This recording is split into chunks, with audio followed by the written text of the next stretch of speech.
Luis Vicente Inestrosa. Sí, con Luis Vicente. Sí. Y nos va a hablar sobre los contaminantes metálicos y supongo cómo extraerlos del agua, ¿no? Así es. Muchas gracias. Gracias, Ata. Bueno, pues les voy a platicar un poquito sobre lo que he estado trabajando, tanto de doctorado como ahorita de postdoctorado. He trabajado con el doctor Héctor Domínguez Castro en la parte de dinámica molecular, él trabaja en el Instituto de Materiales. La doctora Margarita Rivera, que trabaja en el Instituto de Física en la parte de microscopía. Y actualmente con el doctor Luis Vicente Inestrosa, que trabaja en la Facultad de Química. Entonces, el trabajo global es la remoción de metales pesados mediante surfactantes y es un estudio experimental y de dinámica molecular. ¿Cuál es la problemática por los metales pesados? Primero, que no se degradan ni química ni biológicamente. Esto quiere decir que van a estar en el ambiente por cientos de años y pueden estar en la lluvia, después caer a la tierra, infiltrarse a los mantos freáticos, de tal manera que hacen un ciclo. Entonces, como no se deshacen, pueden llegar a nosotros mediante la cadena alimenticia en algún punto. Y ese es un gran problema. ¿Cuáles son algunos de los metales pesados conocidos? El plomo, el cadmio, arsénico, el cromo y algunos metales pesados que no son tan tóxicos, pero siguen siendo metales pesados, es el cobre, el níquel, el zinc, que nuestro cuerpo los requiere, pero si tenemos altas cantidades pueden llegar a ser tóxicos.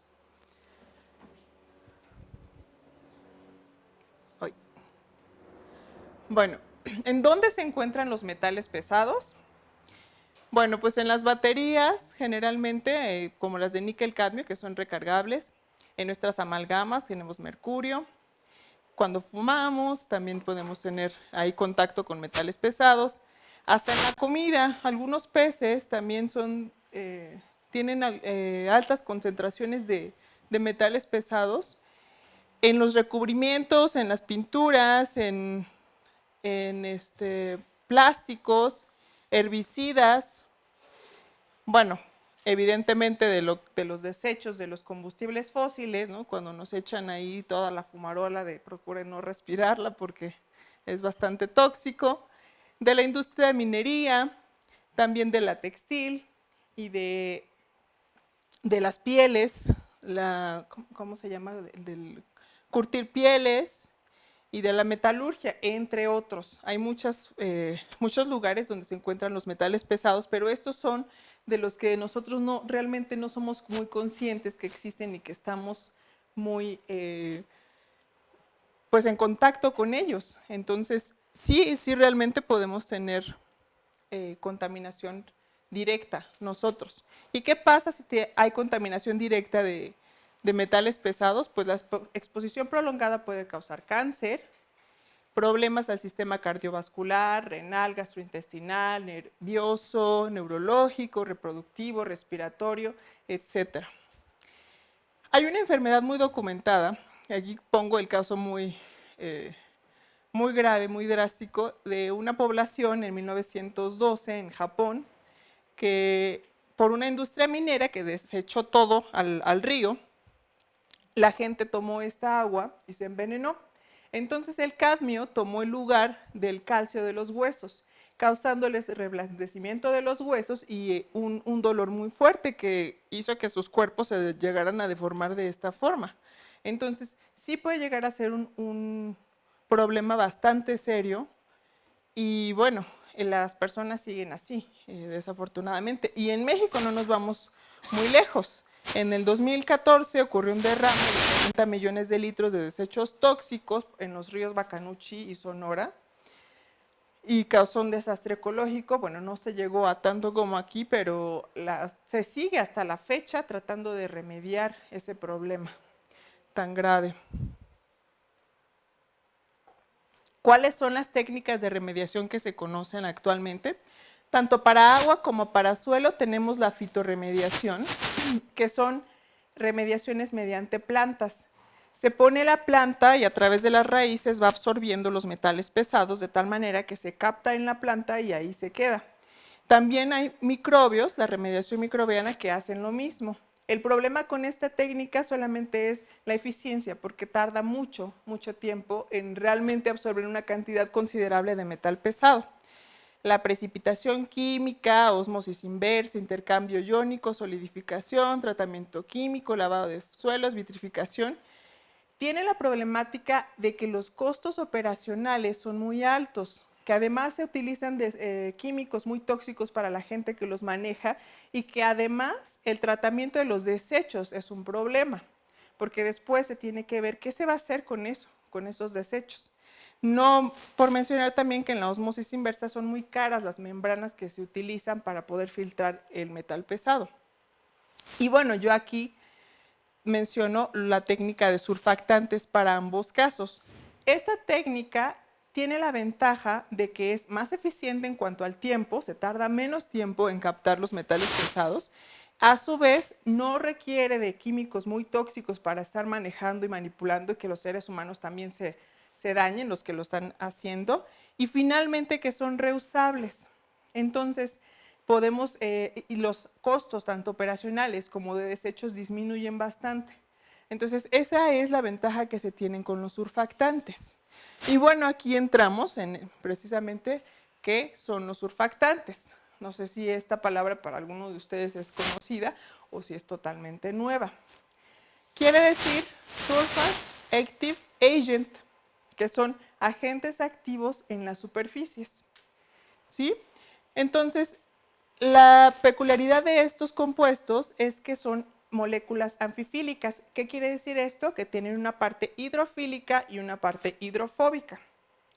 La parte hidrofílica, que generalmente es la cabeza, es polar. Y la polaridad me va a decir qué tipo de surfactante tengo. La parte que es la cola, que generalmente son colas hidrocarbonadas largas de carbono con hidrógeno, son la parte hidrofóbica. Y bueno, tenemos de tipo no iónico, aniónico, catiónico, dependiendo de la polaridad, y el suéter iónico. Aquí también cabe mencionar que tenemos surfactantes tanto de origen sintético como de origen biológico. Y nosotros no estamos muy lejos de los surfactantes, puesto que habitan en nuestros cuerpos también. Por ejemplo, para poder respirar, los pulmones tienen surfactantes que nos ayudan para hacerlo. También las sales biliares que tenemos para poder retener agentes hidrofóbicos de nuestra sangre ocupan ese papel de surfactantes, y también en las membranas celulares tenemos surfactantes en nuestros propios cuerpos, ¿no? Por mencionar casos en nosotros. Pero a su vez también hay casos en los que el surfactante se ocupa a nivel cotidiano y que pues no es muy común saberlo. Pero todos los detergentes son surfactantes. Todos los detergentes tienen surfactantes. Algunos, si leen atrás, donde están los ingredientes, van a poder ver que dice generalmente dodesil sulfato de sodio. Ese es un surfactante. O va a decir tensoactivo no iónico, tensoactivo aniónico. No solamente los detergentes, las pastas de dientes, el shampoo, los acondicionadores, algunas cremas, las cremas para rasurar también. Esos son algunos de los usos cotidianos que tenemos con los surfactantes. Y a nivel industrial, por ejemplo, los surfactantes se utilizan cuando se tiene una tubería que ya se tapó de crudo, de petróleo crudo, se inyectan grandes cantidades de surfactante y esto hace que se destape la tubería y que ya pueda fluir. Y de esta manera son muy utilizados en la industria petrolera y muy estudiados también por lo mismo. Y se utilizan surfactantes de muchos tipos, ¿no? Hay N cantidad. En otra industria donde es muy utilizado y altamente estudiado los surfactantes son los fármacos, porque los surfactantes se utilizan para encapsular los fármacos, adentro llevan el agente activo y lo metemos a nuestro cuerpo de tal manera que llega justo a donde queremos que llegue. Y esto tiene un nivel de estudio muy fuerte ahorita en la ciencia, en general, tanto de fármacos como de muchos usos que tienen los surfactantes. por mencionar algunos. Y como les digo, pueden ser de origen biológico, quiere decir que algunas bacterias, como por ejemplo la Pseudomonas aeruginosa, que es muy tóxica, pero genera un surfactante que se llama ramnolípido. El ramnolípido es un surfactante de tipo aniónico que también sirve para extraer metales, entre otros. Y los hay de origen sintético, los que se sintetizan en el laboratorio y se hacen y se ocupan. Pero entonces están en todos lados, los ocupamos diario, a lo mejor ni nos hemos dado cuenta, pero ahora que ya vean su pasta de dientes o su shampoo van a voltear y decir, ah, bueno, tiene estos surfactantes. Algunos sí son tóxicos, algunos son muy poco tóxicos. En general los que son de tipo no iónico son los utilizan más para los bebés porque dañan menos la piel.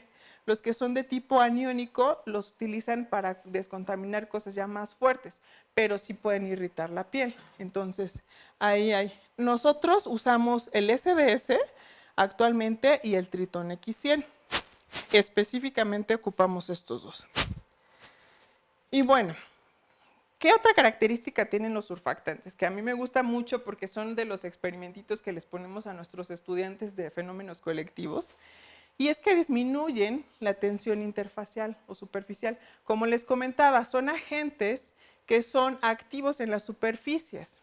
Entonces, esto quiere decir que cuando yo le meto el surfactante, los pequeños monómeros o las moléculas se van a ir adhiriendo a la superficie de tal manera que van a disminuir la tensión interfacial. ¿Y qué pasa si la disminuyen?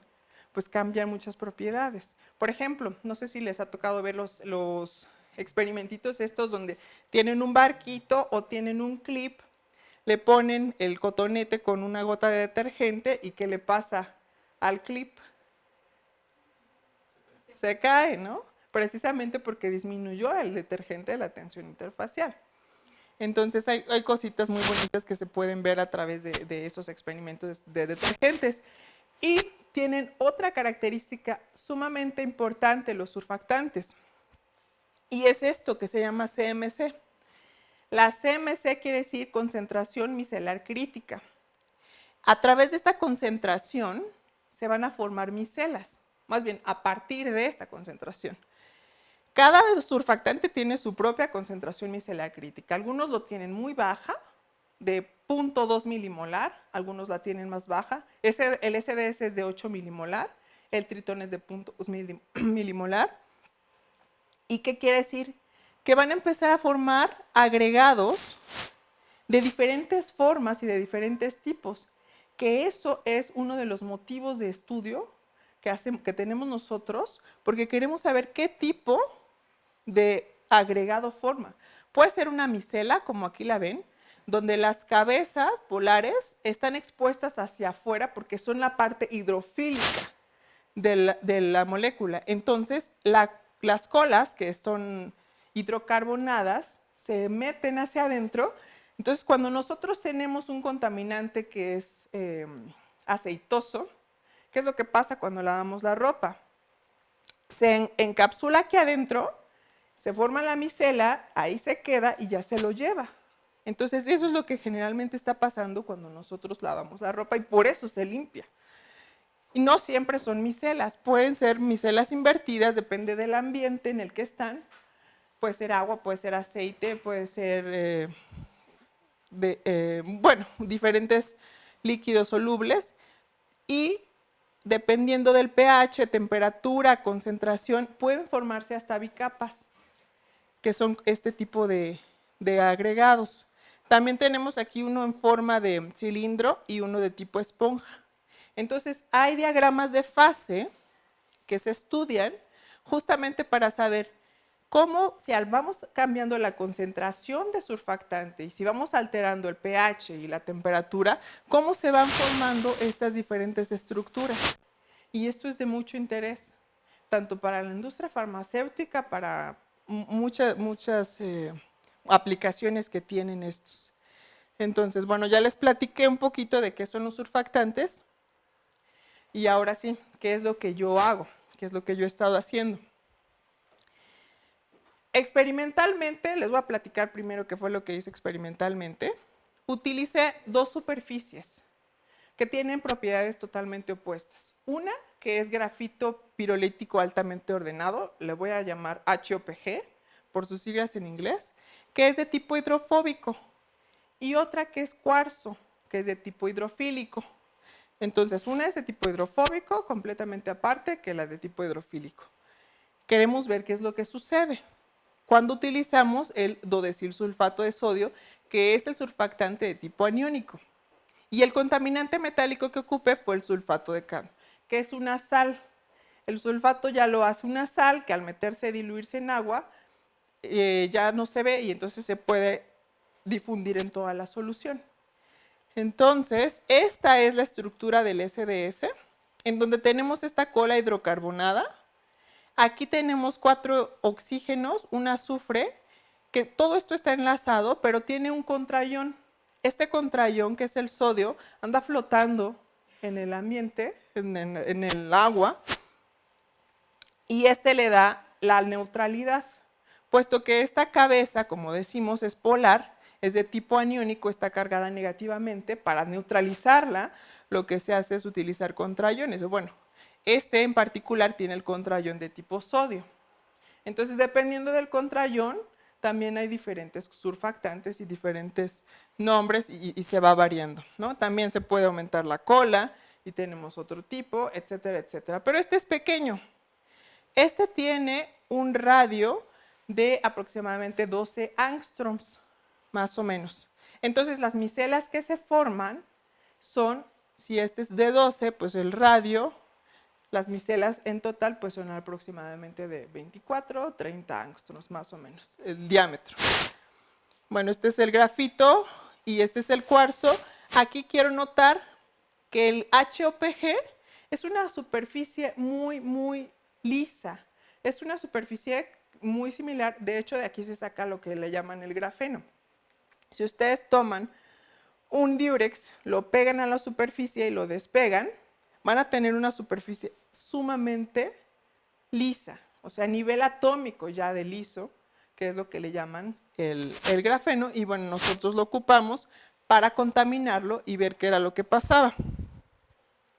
Entonces, ¿qué hicimos? Aquí quiero que quede claro que son dos cosas. Primero, la contaminación en superficies y segundo, contaminación en solución. La contaminación en superficies lleva 2 etapas. Primero, contaminar la superficie. Entonces, para contaminarla, se sumergía en las superficies, se limpiaba el cuarzo con la solución piraña y después el HPG por otro lado. El HPG no necesita una técnica de limpieza, simplemente con el diurex que se va despegando, ya tenemos nuestras superficies, lo sumergimos en la solución de contaminación, que es 0.96 milimolar de sulfato de cadmio. ¿Por qué ocupé esta molaridad? Porque queríamos estar más o menos en la norma mexicana de contaminación de metales pesados. Y una vez que se contamina, se sumerge 5 días, se deja secar. Ya que está seco, entonces ahora sí, lo metemos a la solución de surfactante y ocupamos 2 concentraciones. Una que está por arriba de la concentración micelar crítica, quiere decir, aquí sí se van a formar las micelas, y otra que está por debajo, acá no se van a formar. Entonces queremos ver qué efecto tiene que sí las formen o que no las formen y qué es mejor para descontaminar. Y bueno, el agua solamente como referencia para saber cómo van operando esto en referencia a un agua que no tiene ningún surfactante, que es siempre nuestro blanco, ¿no? Entonces, se deja sumergir, se contamina y después se introduce a la solución de surfactante, también se deja 5 días y se estudian las superficies, tanto las superficies como la solución. Entonces, a esto le denomino la contaminación en superficies. Pero hicimos otra cosa adicional y dijimos, bueno, vamos ahora a contaminar la solución y a tomar las superficies como medio de atrapamiento del metal y queremos ver qué pasa, pero ayudado del surfactante, que son cosas totalmente diferentes. Entonces, aquí yo contaminé mi superficie con el cadmio, le puse luego el SDS, hice una mezcla, agregué mis superficies, Las dejé 5 días y pasamos a la observación. Entonces, ¿qué sucedió? Para caracterizar las superficies, utilizamos microscopía electrónica de barrido y microscopía de fuerza atómica. Y para caracterizar la solución, es decir, para saber cuánto metal queda en la solución del inicial, la caracterizamos con el espectrómetro de absorción atómica. Entonces, este es para caracterizar fluido y este es para caracterizar las superficies. Por otro lado, también hacemos mediciones de ángulo de contacto. ¿Por qué? ¿Para qué sirve el ángulo de contacto? Pues nos dice justamente si las superficies que estamos estudiando son de tipo hidrofílico o de tipo hidrofóbico. ¿Por qué? Porque cuando yo tengo un ángulo de contacto que es menor a 90 grados, podemos decir que se moja, cuando está totalmente mojado, el ángulo es 0. Pero cuando es menor a 90, pues es una superficie de tipo hidrofílica. Pero cuando es mayor a 90, es una superficie de tipo hidrofóbica realmente, porque aquí no está dejando la gota mojar.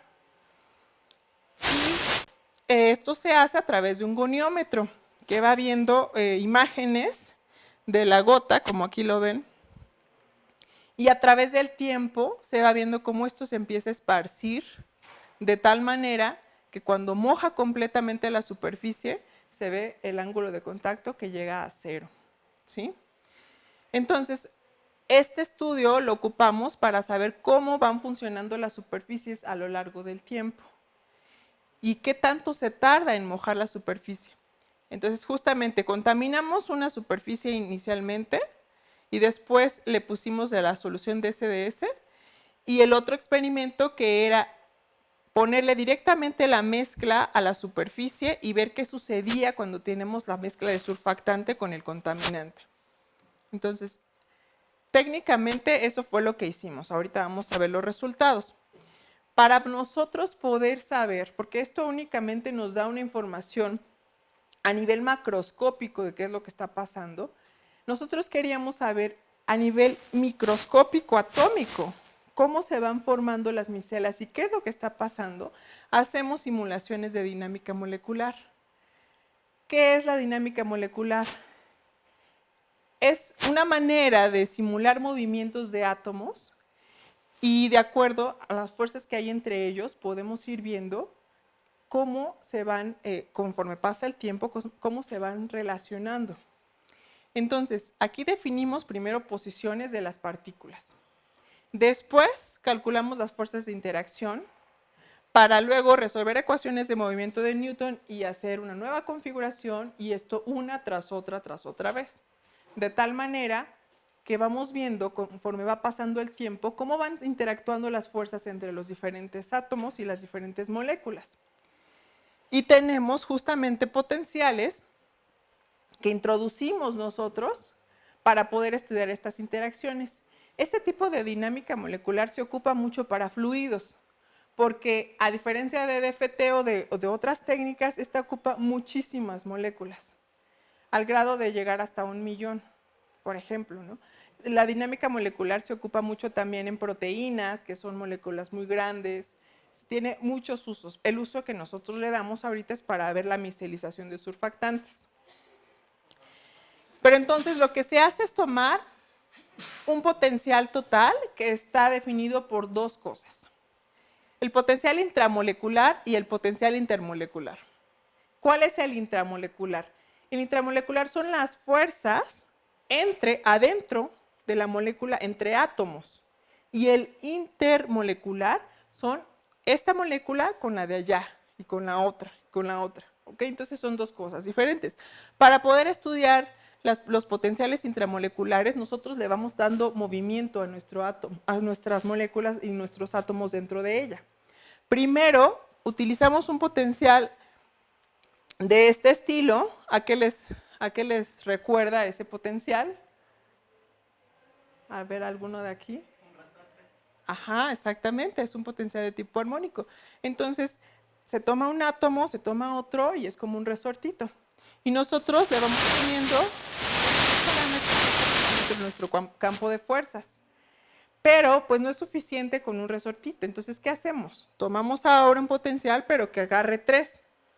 Este y el tercero, y vamos ahora a tener un potencial también de tipo angular, que sigue siendo también uno del estilo del armónico simple. Y finalmente, para además darle más flexibilidad a mi molécula y que no solo sean 3 y 2, sino hasta 4, utilizamos uno de tipo diedro para darle mayor flexibilidad. Entonces, esto es a nivel atómico. Pero, ¿qué pasa en las interacciones de molécula con molécula? Ocupamos potenciales de tipo Lennard-Jones y de tipo culombico.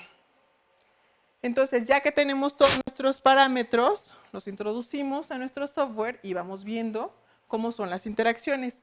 Todo esto es mecánica clásica, como ven.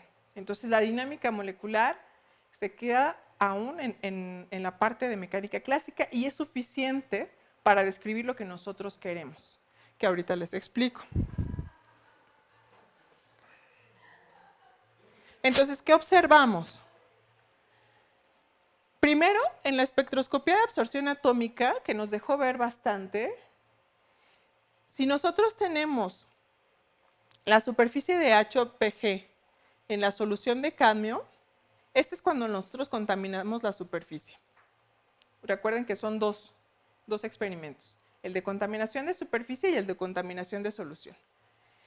Generalmente absorbe hasta un promedio de 62.5 de cadmio, o sea, el cadmio se absorbe directamente al HPG. Le encanta pegarse al carbón. Y tiene sentido, porque justamente los filtros que ocupamos de agua, generalmente, ¿de qué son? De carbón.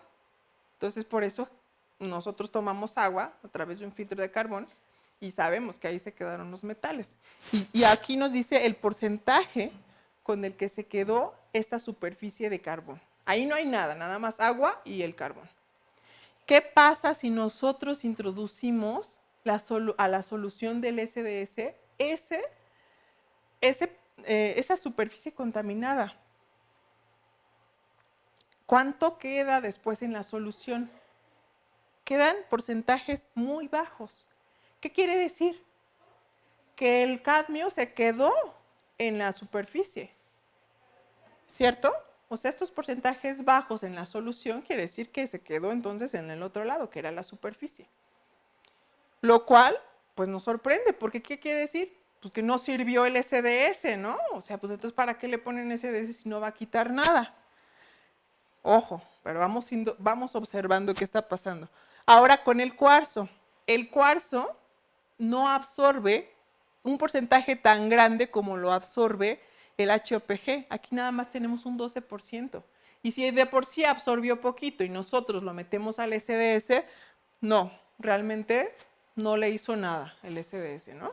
Entonces vamos viendo aquí qué es lo que va pasando. Y bueno, estas micrografías nos ayudan nada más para ver cómo va cambiando la estructura conforme nosotros tenemos diferentes concentraciones y diferentes superficies. Esta es la de HPG y esta es la del cuarzo. Aquí nosotros solamente tenemos el HPG contaminado con agua y quiero que observen un poquito de la morfología, que no es para nada regular. Hay unos puntos un poquito más blancos que otros, eso quiere decir que están agregados, pero de diferentes tamaños, de diferentes formas y no tiene una estructura, no tiene pies ni cabeza, digamos, no tiene una forma muy bonita. Y eso lo vamos a ver en la dinámica molecular, por eso quiero que le presten un poquito de atención. Después, cuando nosotros metemos esa superficie contaminada al SDS, lo que observamos es que cambia la morfología. Y aquí los porcentajes de cadmio pues son nulos. No los alcanza a detectar la espectroscopía de EDS. Y el cuarzo, limpio, no absorbió casi el cadmio. ¿Cómo cambia cuando nosotros introducimos el SDS? O sea, al final de cuentas sí le está haciendo algo el SDS a la superficie, no es que nada más haya pasado y ahí se quedó, ¿no? Realmente estamos viendo que hay un efecto. Y la microscopía de fuerza atómica nos ayuda un poquito a saber las alturas, la forma en Z, en cómo está aglomerado el el cadmio. La microscopía del barrido nos ayuda mucho a ver la superficie nada más, pero la de fuerza atómica nos ayuda mucho a ver alturas y cosas ya más en Z. Entonces, aquí podemos ver, por ejemplo, estos puntos blancos que tienen tamaños hasta de 118 nanómetros. ¿Qué quiere decir? Que los agregados que se forman, que no están distribuidos homogéneamente, son bastante altos o van siendo altos, se van acumulando hacia arriba. Y en el cuarzo podemos observar también diferentes alturas. Aquí hasta una de 598 tenemos cuando tenemos el SDS. El gradiente de color indica las alturas precisamente. Donde está el blanco es más alto y donde está lo más oscuro es lo más profundo. Y el ángulo de contacto, ¿qué nos dijo?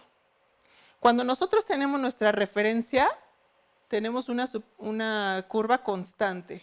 Esta es la superficie contaminada de HPG, este es HPG y este es cuarzo, y cuando le echamos una gota de agua, constante a través del tiempo. Pero ¿qué pasa si le echo el SDS? Empieza a bajar. Justamente era lo que buscábamos, porque el SDS disminuye la tensión interfacial, superficial en este caso. Entonces, ¿y qué estamos viendo? Que cuando estamos por debajo de la CMC, que es la QD4, es más lento que cuando estamos por arriba. Sin embargo, en el mismo intervalo de tiempo, nosotros no observamos el mismo efecto para el cuarzo. Es más lento, se toma muchísimo más tiempo. Entonces, esa es la diferencia que podemos ver en cuanto a ángulo de contacto. Y ahora sí, ¿qué pasa con la contaminación en solución en presencia de surfactantes? Este es el otro experimento que también es bastante, a mí me gustó mucho porque resulta algo bastante interesante.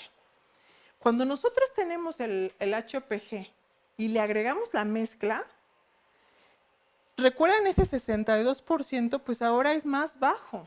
O sea, no atrapó tanto el grafito como lo hacía con la pura agua. ¿Y qué pasa con el cuarzo? Esto es lo que a mí me sorprendió.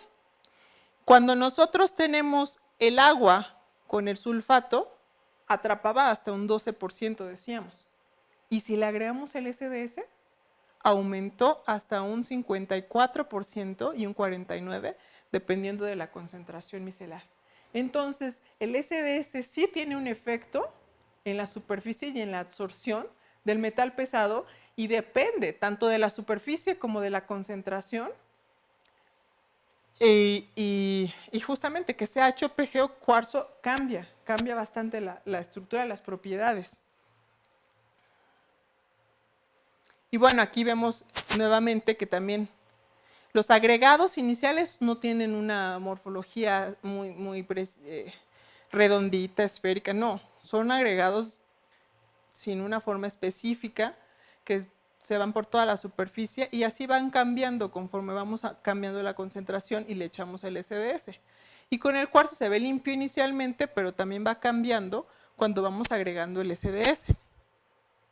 Y bueno, lo mismo pasa aquí, también observamos diferentes morfologías y alturas.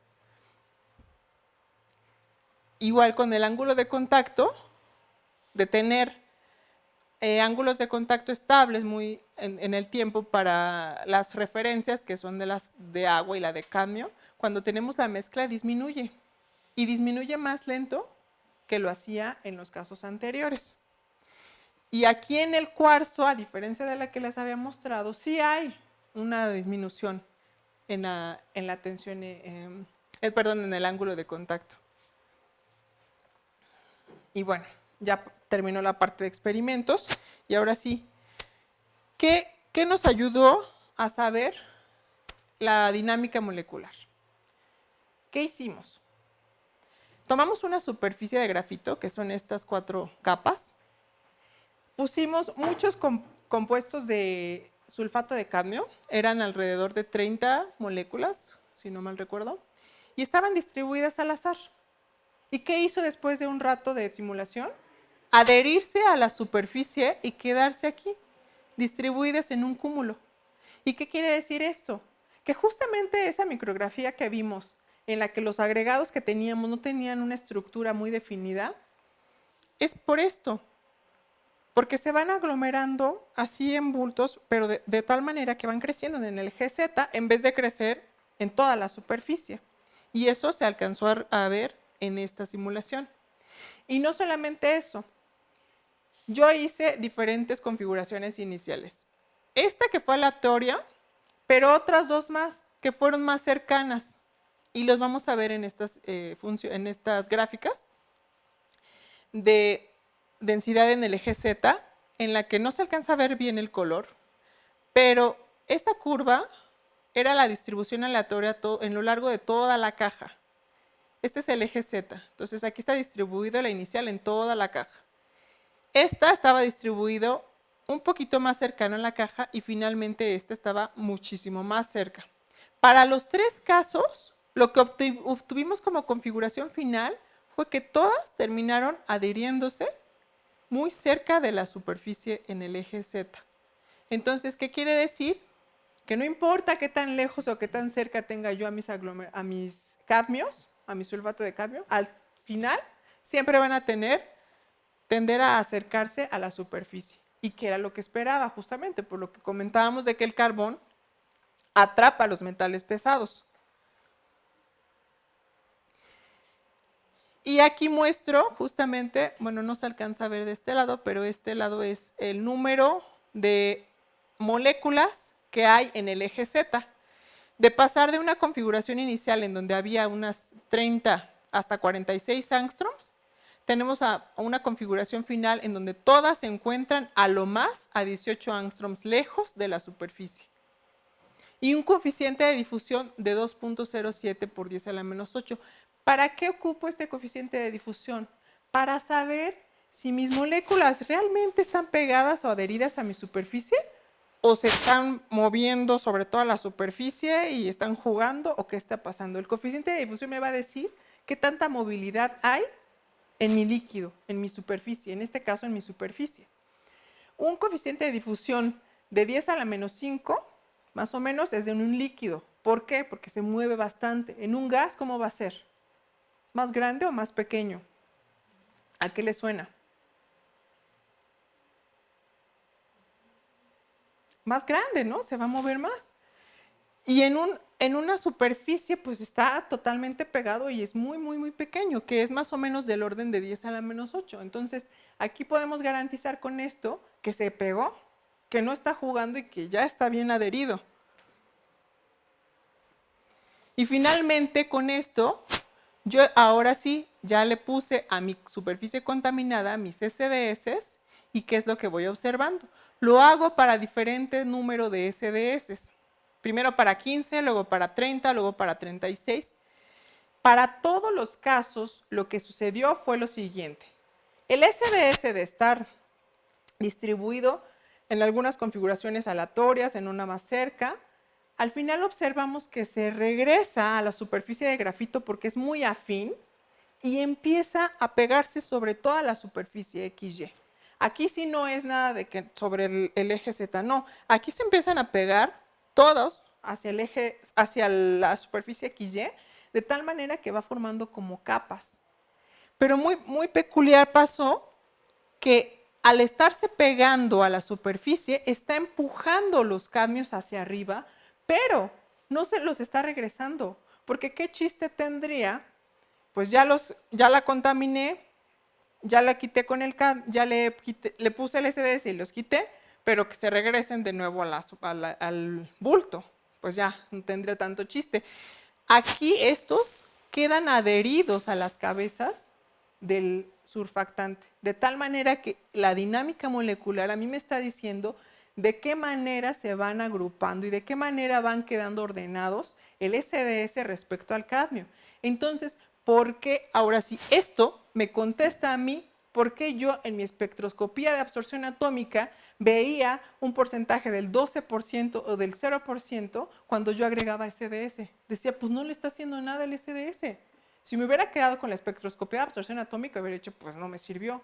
Pero cuando estoy viendo esto, ¿qué quiere decir? Que sí lo está despegando de la superficie, pero que a su vez lo está reteniendo por la cabeza, lo cual es importante, porque ahí ya sabemos cómo es la estructura que se está formando y de qué manera estamos explicando lo que estamos observando a través del experimento. Entonces, eso es lo que observamos en estas imágenes. Pero yo aquí, en estas funciones de distribución radial, que es la probabilidad de encontrar a una partícula a una cierta distancia, observo, no se alcanza a ver muy bien el color. Estos dos son la interacción del oxígeno de la cabeza polar del SDS con el cadmio y del azufre de la cabeza polar con el cadmio. El amarillo es el carbón de la cola del SDS. Entonces, ¿qué quiere decir? Que le gusta más pegarse al oxígeno y al azufre que a la cola. Entonces, mi interacción no es por las colas, sino por las cabezas. Y tiene todo el sentido, porque yo estoy observando lo siguiente. El grafito se pegó, el SDS se pegó al grafito mediante la cola y después el cadmio se pegó al SDS mediante las cabezas.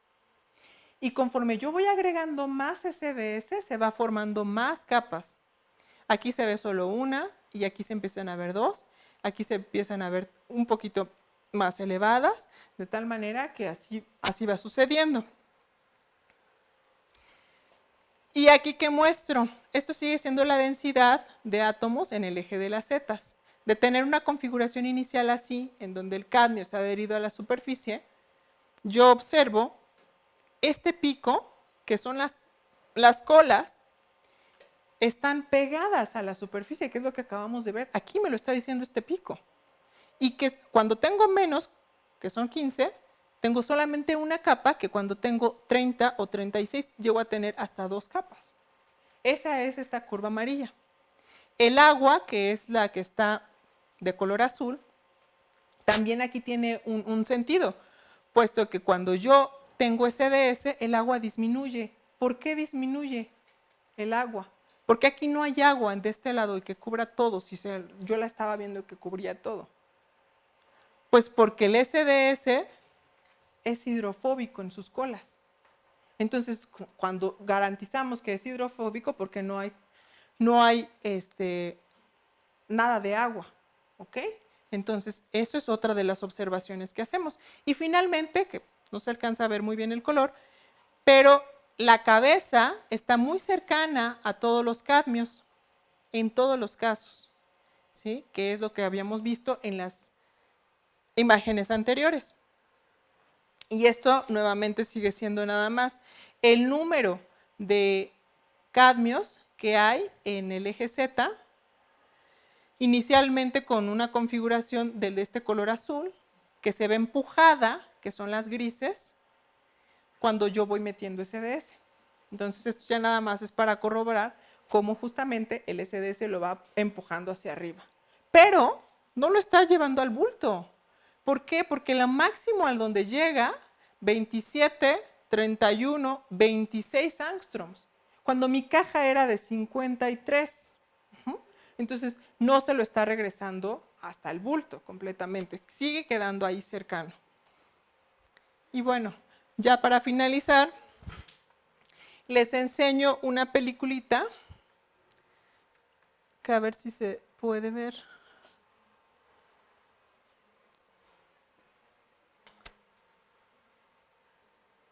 No, creo que no vamos a poder verla.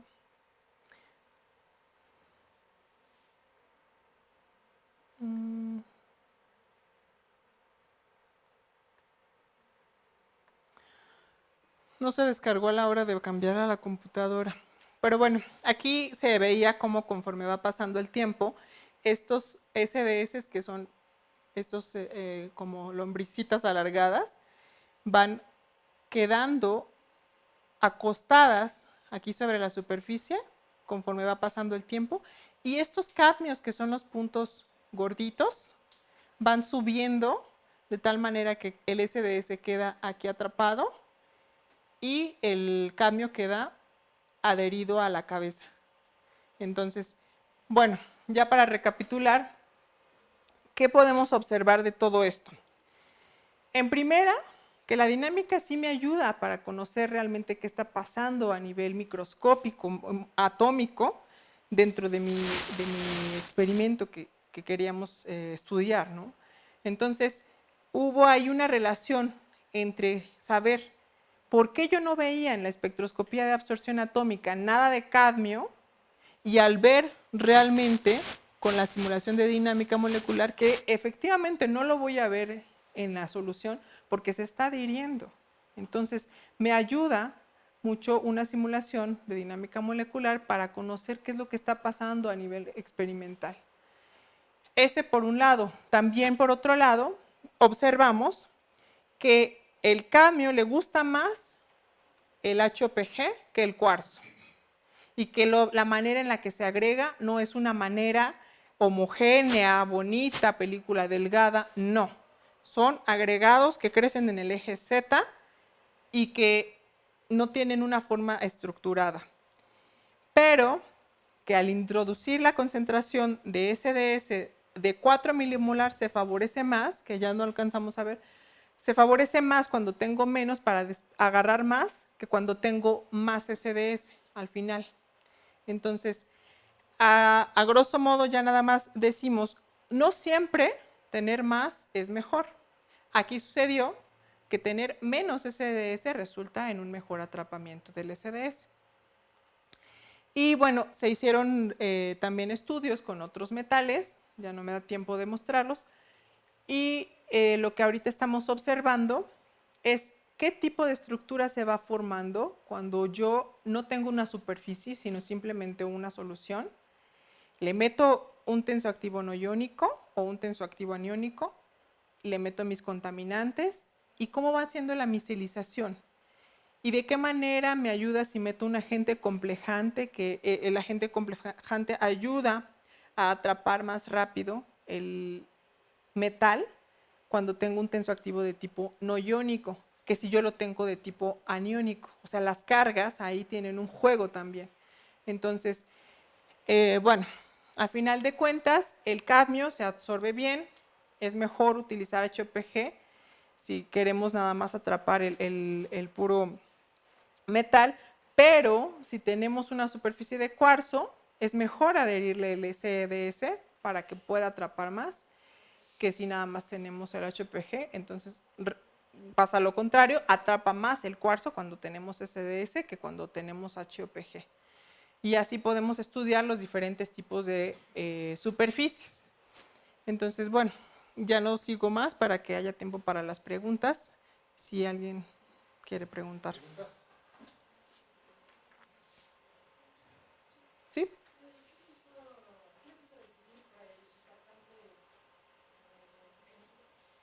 El SDS es el más estudiado a nivel mundial, ¿no? Porque es el que más se ocupa a nivel industrial y es el que está mejor parametrizado en dinámica molecular, es el que se tiene mayor número de campos de fuerza estudiados que saben que realmente funcionan.